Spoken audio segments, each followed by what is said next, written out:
आज की ये कहानी जो मैं आपको सुनाने जा रहा हूँ, ये कहानी बहुत ही ज्ञानवर्धक कहानी है। जो लोग इस कहानी को पूरे मन से और दिल से सुनते हैं, उसके घर में कभी भी कोई क्लेश उत्पन्न नहीं होगा। उसके घर में हमेशा सुख और शांति बनी रहेगी। उसके घर में माता लक्ष्मी का सदैव आगमन रहेगा। ये तो आपने सुना ही होगा कि जिसके घर में रोज झगड़े होते हैं, रोज क्लेश होते हैं, उस घर में कभी भी बरकत नहीं होती। उस घर में कभी माता लक्ष्मी का आगमन नहीं होता। और जिसके घर में सुख शांति होती है, उसके घर में सुख समृद्धि की आगमन होती है और माता लक्ष्मी का निवास उसके घर पे सदा बना रहता है। इस कहानी को सुनने के बाद हमको ये पता चल जाएगा कि हमें घर में लड़ाई झगड़े क्यों नहीं करना चाहिए, और जिसके घर में लड़ाई झगड़े होते हैं वह उन झगड़ों को कैसे रोक सकता है। क्योंकि घर में सुख शांति का होना बहुत जरूरी है। क्योंकि जहाँ सुख शांति होता है वहीं माता लक्ष्मी निवास करती हैं। जहाँ क्लेश उत्पन्न होते हैं, लड़ाई झगड़े उत्पन्न होते हैं, वहाँ माता लक्ष्मी का वास नहीं होता। वहाँ पर दुख और दरिद्रता का निवास होता है। हो सके तो इस कहानी को पूरा सुने। यह कहानी आपके जीवन में बहुत सारी सीख देंगी। यह बहुत ही ज्ञानवर्धक कहानी है, इसे जरूर सुने। एक मोर और मोरनी की कहानी। इससे पहले कि आप हमारी कहानी में खो जाएं, चैनल को सब्सक्राइब करके बेल आइकन को प्रेस करना ना भूलें। चलिए कहानी शुरू करते हैं। एक जंगल में एक मोर और मोरनी रहते थे। मोर और मोरनी बहुत ही हंसी खुशी जंगल में रहा करते थे। एक दिन मोरनी मोर से कहती है कि पिया जी, हमें यहाँ से चलना चाहिए। हमें वहाँ चलना चाहिए जहाँ हमारे समाज के लोग रहते हैं।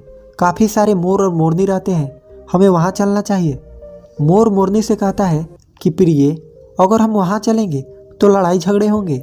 हम दोनों इस जंगल में कितना सुकून से रहते हैं, हमें वहाँ जाने की क्या ज़रूरत है। लेकिन मोरनी जिद करने लगती है तो मोर भी मान जाता है। मोरनी के जिद करने पर वे दोनों उड़कर एक नगर में आ जाते हैं। उस नगर का राजा पशु पंछियों की भाषा को आसानी से समझता था। उस राजा ने कराव शास्त्र की पढ़ाई की थी। कराव शास्त्र का मतलब ही यही होता है कि पशु पक्षियों की भाषा को समझ पाना। वह राजा सभी प्रकार के पशु पक्षियों का आवाज़ को समझ पाता था। हर जीव जंतु के आवाज़ को वह बखूबी समझता था कि वह क्या कह रहा है। दोनों मोर और मोरनी उसी नगर में आ जाते हैं। एक दिन की बात है, राजा अपनी रानी से कहता है कि हे रानी, मुझे बहुत तगड़ी भूख लगी है, आप मुझे भोजन खिला दीजिए। राजा की रानी 3600 प्रकार की भोजन बना करके एक हाथ में पानी का लोटा और दूसरे हाथ में खाना का थाली लेकर राजा के पास पहुंचती है। रानी जैसे ही भोजन का थाली राजा के समक्ष रखती है तो एक चावल का टुकड़ा नीचे गिर जाता है। वहीं पे कुछ चींटियां घूम रही थी तो एक चींटी चावल के टुकड़े लेकर वहां से जाने लगती है। राजा बैठा इन सब घटना को देख रहा था। उस चींटी के पास में तुरंत ही एक बड़ा चींटा आता है और वह चींटा उस चींटी से कहता है कि हे प्रिय, यह चावल का टुकड़ा मुझे दे दीजिए और तुम वापस जाओ, उस राजा के थाली से दूसरा चावल का टुकड़ा लेकर आओ। उनकी बातों को राजा पूरी तरह से सुन रहा था, क्योंकि राजा हर जानवर पशु पक्षियों की भाषा को समझ सकता था। तो राजा वहीं बैठा सुन रहा था कि चींटा चींटी से यह बात कह रहा है। चींटी चींटा से कहती है कि नहीं, मैं नहीं जाऊंगी।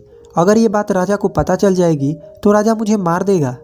फिर चींटा चींटी से कहता है कि तुम जाओ, राजा को नहीं पता चलेगा। चींटी फिर जाने की कोशिश तो करती है, लेकिन आधे रास्ते से वापस चली आती है और चींटे से कहती है नहीं, मैं नहीं जाऊंगी। हो सकता है राजा को पता चल जाए और राजा मुझे मार दे। राजा उन दोनों को देख रहा था तो चींटा को इस बात का भान हो जाता है कि राजा हमारी बात को समझ रहा है। चींटा फिर चींटी से कहता है कि देखो, लगता है राजा हमारी बात को समझ रहा है। राजा ने हमारी बातों को सुन लिया है, इसीलिए वो हमें ही देख रहा है। चींटी चींटा से कहती है अगर राजा ने हमारी बातों को सुन लिया है, अगर ये बात राजा किसी और को बताएगा तो उसी समय पत्थर का बन जाएगा। राजा चींटा और चींटी की बात को बखूबी सुन लेता है और समझ लेता है। राजा इस बात को सुनकर हंसने लगता है। राजा को हंसी आने लगती है। जैसे ही राजा को हंसी आती है, उधर राजा की रानी रसोई से बाहर आती है। वह जैसे ही रसोई से बाहर निकलती है, राजा उसे हंसता हुआ दिखाई देता है। रानी राजा को हंसते हुए देखकर सोचने लगती है कि शायद मुझसे कोई गलती हुई है, इसीलिए राजा साहब हंस रहे हैं। रानी राजा के पास आती है और कहती है कि हे महाराज, क्या मुझसे कोई पाप हुआ है? क्या मुझसे कोई गलती हुई है कि आप इतने जोरों से हंस रहे हैं? राजा रानी से कहता है कि नहीं नहीं, ऐसी कोई बात नहीं है, मुझे बस यूं ही हंसी आ गई। रानी जिद करने लगती है और कहती है, आपको मुझे बताना पड़ेगा कि आप क्यों हंस रहे थे। राजा बार बार मना करता है क्योंकि राजा को पता था, क्योंकि चींटी ने कहा है कि अगर मैं चींटी वाला बात किसी को बताऊंगा तो मैं पत्थर का बन जाऊंगा। इसीलिए राजा रानी को ये बात नहीं बताना चाहता था। लेकिन रानी बार बार जिद करती है और कहती है कि आपको मुझे बताना ही पड़ेगा कि आप क्यों हंस रहे थे। अगर आप मुझसे सच्चा प्रेम करते हैं, अगर आप मुझे अपना रानी समझते हैं तो आपको ये बताना पड़ेगा कि आप क्यों हंस रहे थे। अब राजा बड़ा ही धर्म संकट में पड़ जाता है। राजा सोचता है अगर मैं ये बात रानी को बताऊंगा तो मैं पत्थर का बन जाऊंगा, और फिर सोचता है अगर मैं नहीं बताऊंगा तो रानी का विश्वास खत्म हो जाएगा। रानी बहुत जिद करने लगती है। कहते हैं ना कि तिरिया हट और बाल हट बहुत तगड़ी होती है, इन दोनों हट से हमेशा बच के रहना चाहिए। रानी के तिरिया हट के सामने राजा को झुकना पड़ता है और राजा रानी से कहता है कि ठीक है, अगर ये बात मैं आपको बताऊंगा तो बाद में आपको पछताना पड़ेगा। रानी कहती है कि अभी तो आप कह रहे थे कि कोई बात नहीं है, अभी आप कह रहे हैं कि मुझे पछताना पड़ेगा। रानी कहती है कि ज़रूर कोई तगड़ी बात है, और रानी और ज़्यादा जिद करने लगती है। तब राजा कहता है ठीक है, अगर आप नहीं मान रही हैं तो चलिए मैं किसी जंगल में आपको ये बात बताऊंगा। राजा रानी रथ पे सवार होकर के जंगल के लिए निकल जाते हैं। जैसे ही वो घंघोर जंगल में पहुंच जाते हैं तब राजा सारी बात रानी को सुनाने लगता है। जैसे ही राजा थोड़ी थोड़ी बात रानी को सुनाते गया, वैसे वैसे वो धीरे धीरे पत्थर का बनता गया। जैसे राजा आधी बात रानी को सुनाई, वो आधा पत्थर का हो गया। राजा फिर रानी से कहता है, हे रानी, मैं धीरे धीरे पत्थर का बनता जा रहा हूँ, तुम बाद में बहुत पछताओगी।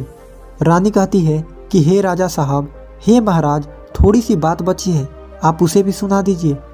राजा पूरी बात बता देता है और राजा पूरा पत्थर का बन जाता है। रानी की इस जिद के कारण राजा पूरा पत्थर का बन जाता है। रानी पूरा रोने लगती है। रानी उस पत्थर को हिलाने की कोशिश करती है, लेकिन भारी भरकम पत्थर कैसे हिला पाती, क्योंकि राजा बहुत ही भारी था। राजा पत्थर का बन जाता है और उधर रानी सर पटक कर रोती है, छाती पीटती है, बिलाप करती है, हर किसी जीव जंतु से सहायता के लिए गुहार करती है। इन सब कहानी को मोर और मोरनी बखूबी देख रहे थे, अपनी आंखों से देख रहे थे। रानी के बिलाप को देखकर मोर और मोरनी को दया आ जाता है। मोर मोरनी से कहता है कि प्रिय, ये होता है तिरिया हट। आपकी इसी तिरिया हट की वजह से हम उस जंगल में कितना खुशी खुशी रह रहे थे, वहाँ से हम यहाँ चले आए। मोरनी मोर से कहती है कि प्रिय, ये रानी बहुत दुखी हो रही है, हमें इसकी सहायता जरूर करनी चाहिए। ये इतना बिलाप कर रही है, इसकी ज़्यादा तो सहायता हम नहीं कर सकते, लेकिन कम से कम इसको धीरज तो दे ही सकते हैं, यानी इसको विश्वास तो हम दिला ही सकते हैं। यही सोचकर मोर और मोरनी उस रानी के पास जाते हैं और जाकर के रानी से कहते हैं कि रानी साहिबा, जो हुआ वो तो गलत हुआ, लेकिन आप जरा धीरज रखिए, अपने आप को थोड़ा संभालिए। आपके पीछे पूरा राज्य है, राजा तो पत्थर का हो चुका है, अब आपके राज के कारोबार आपको ही संभालना है। रानी मोर मोरनी के बात सुनने के बाद कहती है कि भाई मोर मोरनी, मैं अपने आप को कैसे संभालूं, क्योंकि अब तो मेरा संसार ही उजड़ गया है, क्योंकि मेरा पति परमेश्वर पत्थर का बन चुका है। अब मैं क्या करूं? रानी की यह बात सुनते ही उधर मोरनी के मुख से यह निकल जाता है कि राजा पत्थर के कैसे हो गए। राजा तो इंसान थे, अच्छे भले थे, लेकिन ये पत्थर के कैसे हो गए। रानी वही बात बताने लगती है जो राजा ने चींटी वाली बात रानी को बताई थी। रानी वही बात मोर और मोरनी को बताने लगती है और रानी भी धीरे धीरे करके पत्थर का बन जाती है। और जब रानी पत्थर की हो जाती है और राजा तो पत्थर का हो ही चुका था, जब दोनों पत्थर के हो जाते हैं, उधर मोर मोरनी को चिंता सताने लगती है। उधर मोर और मोरनी बहुत दुखी हो जाते हैं। मोर मोरनी को यह चिंता सताने लगती है कि यह विपत हम पे भी आ सकती है। मोर मोरनी को यह बात सताने लगती है कि यह विपत हम पे भी आ सकती है, क्योंकि राजा भी उसी चींटी वाले बात से पत्थर का हो चुका है और रानी भी उसी चींटी वाले बात से पत्थर का हो चुकी है। मोर मोरनी से कहता है कि हम पर भी ये खतरा मंडरा रहा है, क्योंकि तुम स्त्रियों से कोई भी बात छिपती नहीं है। मोरनी मोर से कहती है कि पिया जी, यहाँ से हम दूर चलें क्या। मोर मोरनी से कहता है कि हे बेवकूफ़, दूर जाने से क्या फ़ायदा है, यह संकट तो धरती के किसी भी कोने में हमारा पीछा नहीं छोड़ेगा, ये खतरा तो हमेशा हमारे ऊपर मंडराते रहेगा।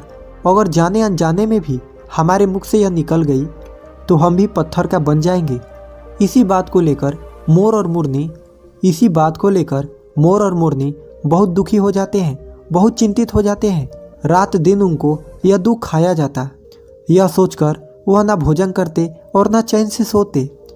बस रात दिन उनको यही दुख सताती, यही टेंशन रहता कि कहीं यह बात हमारे मुख से निकल ना जाए।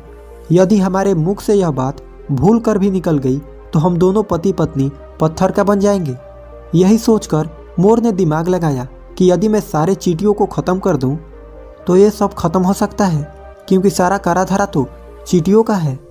मोर मोरनी से कहता है कि प्रिय, अगर हम सृष्टि से सभी चींटियों को ख़त्म कर दें तो ये संकट भी समाप्त हो जाएगा।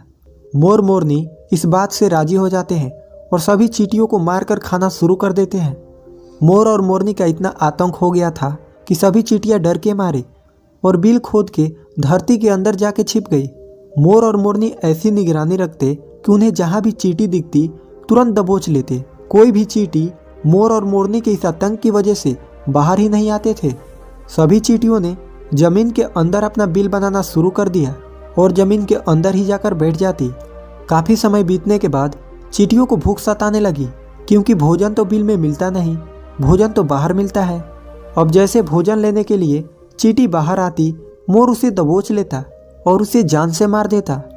एक चींटी और एक चींटा बिल के अंदर भोजन के मारे तड़पते हुए श्री हरि विष्णु का जोरदार भजन करने लगे। भक्ति करते करते उन्हें यह भी मालूम नहीं था कि वह कहाँ है कहाँ नहीं है। वह घंघोर तपस्या में लीन हो गए। अंत में जाकर श्री हरि विष्णु उन्हें दर्शन देते हैं और भगवान विष्णु कहते हैं कि चींटी चींटा, जो तुम्हें मांगना है मांग सकते हो, हम तुम्हारे भक्ति से प्रसन्न हैं। क्योंकि चींटा और चींटी ने निरंधार भक्ति की थी, न ही कोई जल ग्रहण किया और न ही कोई अन्न। इसीलिए भगवान विष्णु बहुत जल्दी प्रसन्न हो गए और आकर कहने लगे कि हे चींटा चींटी, जो तुम्हें मांगना है मांग सकते हो, हम तुम्हारे भक्ति से बहुत प्रसन्न हैं। उधर चींटा और चींटी न जाने कितने दिनों से भूखे और प्यासे थे। दोनों एक ही बात कहते हैं कि हे प्रभु, अगर आप हमें वर देना चाहते हैं तो हमारे पेट में गांठ लगा दीजिए। उन्होंने सोचा, अगर हमारा पेट ही नहीं होगा तो हम बाहर क्यों जाएंगे और मोर मोरनी हमें नहीं खाएंगे। इसीलिए उन्होंने मांगा कि हे प्रभु, हमारे पेट में गांठ लगा दीजिए। भगवान विष्णु कहते हैं तथास्तु, और चींटियों के पेट में गांठ लग जाती है। आज भी उन चींटियों के पेट में गांठ लगी हुई है। चींटियों का पेट नहीं होता। फिर चींटा और चींटी भगवान विष्णु से कहते हैं कि हे प्रभु, हमारे पेट में तो गांठ लग गई है, लेकिन अभी भी हमें मोर और मोरनी से खतरा है। मोर और मोरनी हमारे इंतजार में अभी भी ऊपर जमीन पर बैठे हैं और वे लोग हमें जैसे ही देखेंगे हमें मार देंगे। भगवान विष्णु चींटा और चींटी मोर के समक्ष आते हैं। भगवान विष्णु मोर से कहते हैं कि हे मोर, तुम चींटियों का शिकार करना बंद करो। इसमें चींटियों का कोई दोष नहीं है। जो दोषी था वो राजा था, क्योंकि राजा ने गौरव शास्त्र की पढ़ाई की थी। इसीलिए वो सभी जीव जंतुओं का भाषा को समझने में सक्षम था। उसके साथ साथ वह जिन भाषा को समझता था उनका रूप बदलने में भी वह सक्षम था। उन पशु पक्षियों का वह रूप भी धारण किया करता था, और जब वह राजा रूप धारण करता था तो उन पशु पक्षियों के साथ संभोग भी किया करता था। और जब वह पशु पक्षी गर्भ धारण करते थे तो उन्हें छोड़ करके यह इंसान बन जाता था और फिर ऐसी पशु पक्षियों पर वह जोड़कर हंसता था। इसकी इसी मूर्खता के कारण ही आज ये राजा पत्थर का बना पड़ा है। मोर कहता है कि हे प्रभु, उनके पत्नी का, उनके रानी का क्या दोष है। श्री हरि विष्णु कहते हैं कि उनके पत्नी भी उनके इस पाप में भागी है, क्योंकि उनकी पत्नी अगर उनको रोकती तो वह इतना बड़ा पाप नहीं करता। इसीलिए उनकी रानी भी इस पाप के भागीदारी है। इसीलिए आज वो भी पत्थर का बन चुकी है। श्री हरि के समझाने के बाद, श्री हरि के कहने के बाद मोर उनसे कहता है कि हे प्रभु, अगर इस बात को हम किसी और से कहें जो कि रानी ने मुझे सुनाई है, तो क्या हम पत्थर का बन जाएंगे। श्री हरि विष्णु कहते हैं कि तुम्हारा ये श्राप समाप्त हो चुका है। तुम्हें किसी से कहने पर कोई फर्क नहीं पड़ेगा। आप किसी से भी कह सकते हैं, तुम्हारे ऊपर से ये खतरा टल चुका है। मोर और मोरनी बड़ी प्रसन्न हो जाते हैं। उनका खुशी का कोई ठिकाना नहीं था। श्री हरि विष्णु अंतर ध्यान हो जाते हैं, वह चले जाते हैं। और इधर मोर मोरनी का खुशी का कोई ठिकाना नहीं था। अगर किसी जानवर को किसी पशु को खुशी होती है तो वह झूमने लगता है, नाचने लगता है। यही बात मोर के साथ हुआ। मोर को जब ये पता चला कि उनके ऊपर से खतरा टल चुका है तो वह खुशी में नाचने लगा, जोरदार नाचने लगा। उसकी खुशी का कोई ठिकाना नहीं था, वह खुशी के मारे पागल हो रहा था। फिर जैसे ही मोर खुशी के मारे अपने पैरों के नीचे देखता है कि फटे बदसूरत पैर मोर के बने हुए थे, मोर अपने पैरों को देखकर रोने लगता है। मोर सोचने लगता है कि पहले मेरे पैर इतने सुंदर थे, लेकिन आज इतने फटे और गंदे कैसे हैं। मेरा पूरा बदन सुंदर है, लेकिन मेरा पैर इतना फटे और बदसूरत कैसे हैं। मोर के पैरों का फटने का कारण चींटी खाना था, क्योंकि उसने बहुत सारे चींटी मार मार कर खाई थी और मोरनी ने भी खाई थी, इसीलिए उनका पैर फट गए। आज भी कोई इंसान अगर चींटी खाता है तो उसके शरीर में छोटे छोटे दाने बन जाते हैं। यदि आप ज़्यादा मात्रा में चींटी खाओगे तो आपका बदन भी फटने लगेगा। सांप केचुली क्यों छोड़ता है? क्योंकि सांप चींटी खाता है और इसीलिए उसका शरीर फटकर उतर जाता है, अलग हो जाते हैं। इसी तरह मोर के पैर भी फट गए थे, वह बदसूरत हो गए थे। इसीलिए मोर अपने पैरों को देखकर जोर जोर से रोने लगा। मोरनी मोर को धीरज रखवाती है और कहती है, जो हुआ वो तो हो गया, रोने से क्या होगा। मोर नाचता और जोर जोर से रोता, इसीलिए उसके आंखों से आंसू के धारा बह रहे थे। मोरनी मोर को धीरज रखवाती और उसके आंसुओं को नीचे गिरने से रोकती, लेकिन रोक नहीं पाती। मोरनी के हाथ तो है नहीं, लेकिन अपनी चोंच से एक एक आंसुओं को उठाती और अपने मुख में रखने की कोशिश करती, लेकिन कितना अपने मुख में रखती, सीधे मोरनी के पेट में चले जाते। इस तरीके से हर बार मोरनी मोर के आंसुओं को रोकती और मोर नाचता और खूब जोर जोर से रोता। मोर के आंसुओं को देखकर और मोरनी के प्यार को देखकर भगवान श्री हरि फिर से दर्शन देते हैं। मोर मोरनी को आशीर्वाद देते हैं और कहते हैं कि तुम्हारा प्रेम ऐसे ही सदैव बने रहे। इस आशीर्वाद के वजह से अब इसे आशीर्वाद समझिए या श्राप। इसकी वजह से मोर कभी संभोग नहीं कर पाता, क्योंकि मोर जब नाचता है उसकी आंखों से आंसू गिरते हैं और उन आंसुओं को मोरनी चुगती है और उसी आंसुओं के कारण मोरनी गर्भवती हो जाती है। भगवान श्री हरि मोर और मोरनी को आशीर्वाद देते हैं और कहते हैं कि तुम्हारी भक्ति धन्य है और तुम धन्य हो। एक समय ऐसा भी आएगा कि तुम्हारे पंख को हम मुकुट बनाकर धारण करेंगे। इसीलिए कहते हैं कि जब श्री कृष्ण के रूप में श्री हरि धरती पे आते हैं तो वह मोर का पंख अपने मुकुट में धारण करते हैं। इस कहानी में बस इतना ही। हम उम्मीद करते हैं कि आपको इस कहानी से कुछ सीखने को मिला होगा।